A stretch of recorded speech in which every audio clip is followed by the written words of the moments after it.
Assalamu alaikum dear students. I hope you're all feeling refreshed and happy and you must be having great fun at your comfort zones in your houses.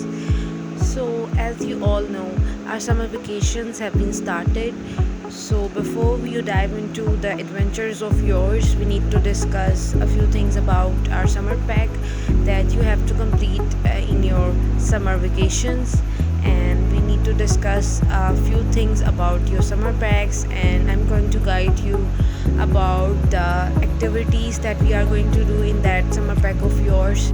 So before we move forward, I just wanted to make sure that you all be taking care of yourselves and your loved ones, and just make sure that you stay at home and drink a lot of water and take good care of yourselves. Now let's get back to the work and start with the social studies first.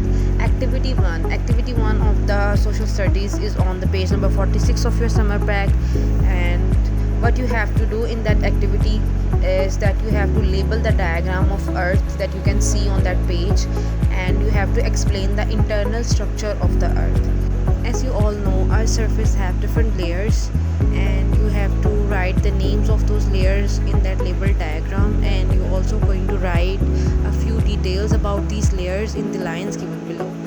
For that, you can also take help from your textbook. Now moving forward to the next activity, that is activity 2, and this is about tectonic plates. Tectonic plates are the upper layer of Earth's surface that is divided into different parts according to the regions. So these plates keep moving, but the movement of these plates are rather a slow but continuous process. For this activity, you have to label this map given below with the help of internet, and you can also take help from your books. And also you have to color the names of these plates, for which you can use the same colors that you have used for labeling that diagram, so you can identify it more easily. As you can see, I also have colored one of the numbers. You can do it like this, like I have done one for you. Moving to the next activity, that is the activity 3, and this is about rocks. In this activity, you are going to collect different rocks, at least 2 or 3 from your surroundings, and you have to draw or either paste the pictures of these rocks in the space given below. Write the names and type of rock under each picture. For this activity, you can just simply go out and collect 2 to 3 type of rocks that are different in shape and size, and you can also take the picture of these rocks, or you can draw those rocks on that space given below. Once you have drawn or pasted that picture, you are going to write the name and the type of the rock that you have used in that activity. Moving on to the next activity, which is about modern techniques in geography.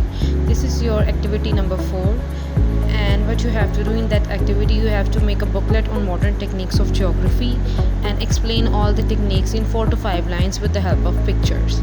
In this activity, you can use different modern techniques that are being used in geography, like remote sensing or GPS, and you can write 4 to 5 lines about your technique in your booklet, and you can also paste pictures according to the data that you are using.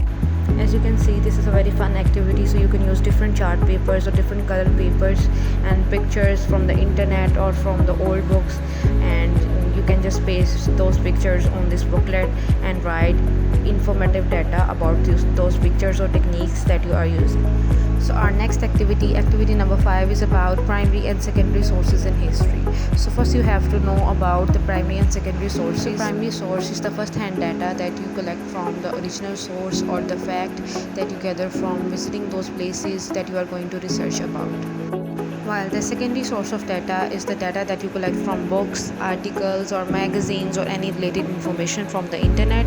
So in the first part, you are going to define what is a primary source and what is a secondary source. And in the second part, you are going to draw 2 to 3 pictures of primary and secondary sources in the boxes given below. And you can also use colors to color those pictures, and you can also paste any picture related to primary and secondary sources of data. So in the last part, you are going to write the importance of primary and secondary sources. You are going to write 2 points of each. So our next activity, activity number 6, about Mesopotamian civilization, is also the last activity of our social studies summer pack. So what you are going to do in that activity, you have to make a poster on Mesopotamian civilization. So we have all the data in your books, and you can also take help from articles and any related data from the internet. As you can see, there is also a picture of a poster that you can use as your model, and the material that you are going to require for making this poster is also written. You can use different charts and color sheets for making your poster, and you can also paste pictures according to the data that you are using. The main points that we are going to discuss about the Mesopotamian civilization is also given in the instructions, that is the introduction, architecture, trade and occupations. You are going to discuss all of these points in your poster and write brief information about these points, and you can take help from your textbook because all of the data about these points is present in your textbook. So this was all from my side. I just wanted to thank you all for listening carefully. I hope this will be helpful for you, and just make sure when you do all these activities, do it carefully because you have to submit everything with your summer pack. Take care of yourselves and complete your work on time, and also enjoy your vacations. Allah Hafiz.